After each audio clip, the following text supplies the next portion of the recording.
Assalamualaikum warahmatullahi wabarakatuh. Kembali lagi bersama saya Widya Siwi Anggreni. Di video kali ini masih merupakan lanjutan dari video sebelumnya. Topik pembahasan kali ini mengenai uji kelayakan model, koefisien determinasi, dan uji T. Pembahasan kali ini adalah pembahasan pada pertemuan ke-13 dari mata perkuliahan metodologi penelitian akuntansi. Sebelumnya, di sini saya akan sedikit menjelaskan mengenai apa itu uji kelayakan model, koefisien determinasi, dan uji T. Untuk yang pertama, ada uji kelayakan model. Uji kelayakan model ini biasa juga disebut atau dikenal dengan sebutan uji F. Uji kelayakan model atau uji F ini digunakan untuk menjelaskan apakah semua variabel independen atau variabel bebas itu secara bersama-sama mempunyai pengaruh terhadap variabel dependen atau variabel terikat. Apabila uji F ini menunjukkan hasil tidak berpengaruh, maka penelitian itu tidak layak untuk dilanjutkan karena variabel independen atau variabel bebas itu tidak mampu menjelaskan adanya hubungan terhadap variabel dependen atau variabel terikat. Untuk uji kelayakan model ini bisa dilihat dengan dua cara. Yang pertama, dengan berdasarkan nilai F statistik atau perbandingan F statistik dengan F tabel. Dan yang kedua, dengan cara berdasarkan pada perbandingan nilai probabilitas F statistiknya. Yang kedua, ada koefisien determinasi. Koefisien determinasi ini digunakan untuk menjelaskan seberapa jauh kemampuan model regresi dalam menerangkan variasi variabel independen mempengaruhi variabel dependen. Untuk koefisien determinasi ini dapat dilihat dengan nilai R-square-nya. Semakin besar nilai R-square yang dihasilkan, maka akan semakin baik. Karena hal ini mengidentifikasikan bahwa semakin baik variabel independen menjelaskan variabel dependen. Yang ketiga atau yang terakhir ada uji T. Uji T ini digunakan untuk menjelaskan signifikasi pengaruh variabel independen secara parsial mempunyai pengaruh terhadap variabel dependen. Nah, untuk uji T ini juga bisa dilihat dengan dua cara. Yang pertama, berdasarkan perbandingan T statistik dan T tabel, dan yang kedua berdasarkan perbandingan nilai probabilitas T statistik.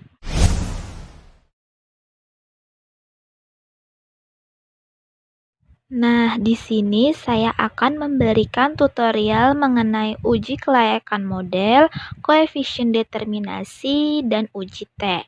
Yang pertama, pastinya kita harus membuka program Ifuse-nya ya. Nah, ketika sudah, saya akan melakukan uji yang pertama, yaitu uji kelayakan model. Di sini kita klik persamaan EQ01 yang telah kita buat ya sebelumnya. Jika ingin tahu bagaimana cara membuat persamaannya, bisa cek ya di video-video sebelumnya. Langsung saja kita klik persamaan EQ01. Nah, untuk uji kelayakan model itu kita bisa melihatnya dengan dua cara. Yang pertama, berdasarkan perbandingan F statistik dan F tabel, dan yang kedua berdasarkan perbandingan nilai probabilitas F statistik. Untuk melihatnya itu di sini ada F statistik ya. Di sini ada F statistik dan ada probabilitas F statistik. Untuk F statistik itu hipotesis dalam uji ini yang pertama H0 atau hipotesis 0. Jika F statistik lebih kecil dari F tabel, itu artinya tidak berpengaruh. Sementara untuk hipotesis alternatif atau HA, jika F statistik itu lebih besar dari F tabel, maka artinya berpengaruh. Di sini kita lihat bahwa nilai F statistik itu sebesar 7,562400. Kita bandingkan dengan F tabel ya. Cara mengetahui nilai F-tabel itu bisa menggunakan rumus. Dalam mencari F-tabel, kita perlu mencari dua nilai DF atau derajat kebebasan. Untuk DF yang pertama, rumusnya adalah K dikurang 1. K di sini adalah jumlah variabel bebas dan terikat.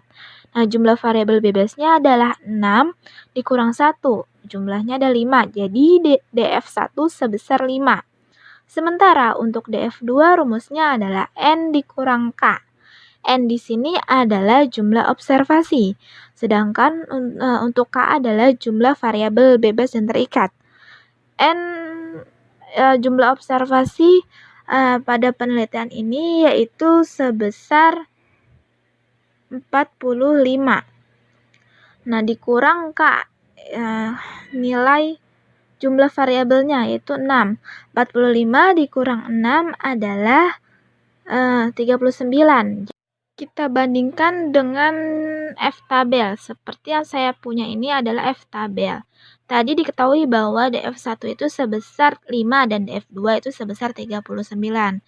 Kita lihat pada tabel. Nah, di sini saya menggunakan nilai signifikan itu 0,05 atau 5% ya. Kita lihat bahwa nilai F-tabel untuk DF5 dan untuk DF39 itu sebesar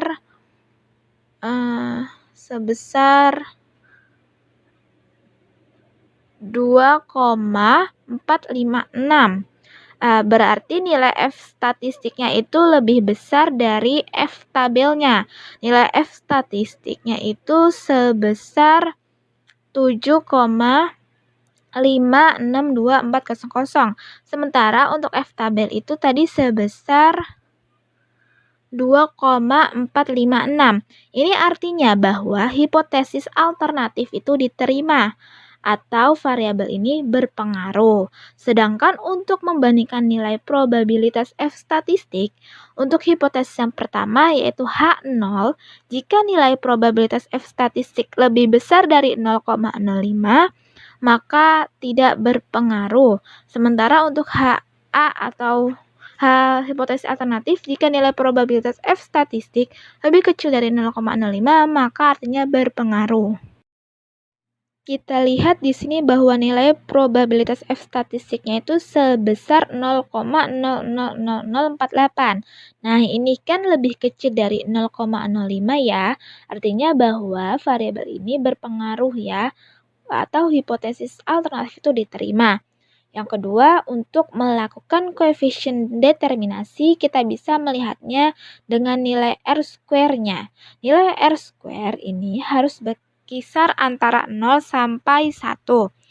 Jika nilai R-square-nya itu sama dengan 1, berarti naik atau turunnya variabel dependen itu 100% dipengaruhi oleh variabel independen. Jika nilai R-square sama dengan 0, berarti tidak ada hubungan sama sekali antara variabel independen dengan variabel dependen. Nah, kita lihat di sini bahwa nilai R-square itu sebesar 0,492267. Jika kita bulatkan, nilai ini akan menjadi 1. Maka artinya bahwa naik turunnya variabel dependen itu dapat dijelaskan dengan variabel independen. Yang terakhir atau yang ketiga ada uji T. Uji T ini dapat dilihat dengan dua cara. Yang pertama berdasarkan perbandingan T statistik dengan T tabel, dan yang kedua berdasarkan perbandingan nilai probabilitas. Untuk hipotesis yang berdasarkan perbandingan T statistik dengan T tabel yaitu untuk H0 itu jika nilai statistik lebih kecil dari T tabel, artinya secara parsial tidak berpengaruh. Sementara untuk hipotesis alternatif atau HA, jika nilai T statistik itu lebih besar dari T tabel, maka artinya secara parsial itu berpengaruh. Nah, sedangkan yang berdasarkan pada perbanding probabilitas, hipotesisnya yaitu untuk hipotesis nolnya, jika nilai probabilitas itu lebih besar dari 0,05, artinya secara parsial tidak berpengaruh. Sementara untuk hipotesis alternatif atau HA itu jika nilai probabilitas lebih kecil dari 0,05, artinya secara parsial itu berpengaruh. Di sini kita lihat bahwa nilai tes statistik, contohnya itu ada variabel size. Nah, itu nilai tes statistiknya itu sebesar 5,342578. Jika kita bandingkan dengan nilai T tabel ini bisa dilihat seperti pada file yang telah saya punya ya. Ini bisa di-download di Google. Nah, ini merupakan contoh dari T-tabel. Untuk mengetahui nilai T-tabel, kita dapat menggunakan rumus yaitu DF sama dengan N dikurang K. N-nya itu sebesar 45 dan K-nya itu 6. Jadi DF-nya itu sebesar 39.